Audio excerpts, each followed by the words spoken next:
அடியா தனியே ஐயா இந்த பையனர்கால ஒரு பந்து அடிக்காம கூட்ட அடிக்காம உடனே தம்பி ராஜா மூஞ்ச காட்டுப்பா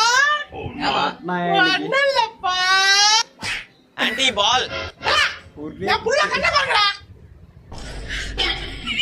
நீங்க அடிச்ச பால் வந்து என் புள்ள கண்ணுல அடிச்சுட்டே ஆன்ட்டி நாங்க அடிச்ச பால் இந்த பக்கம் ஆன்ட்டி அங்க குத்தி இங்க குத்தி என் புள்ள கண்ணுல குத்திட்டா என்னமா இங்க பால் வந்தது நம்ம ராஜி பால் எடுத்து போடா சரி ஆன்ட்டி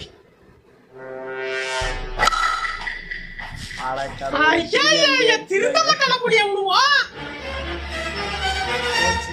ஆன்ட்டி பால் உன் பால பக்கத்துல எனக்கு வேலையா அந்த பக்கத்தா போச்சு எடுத்துக்காம என்னடா பால காணோம்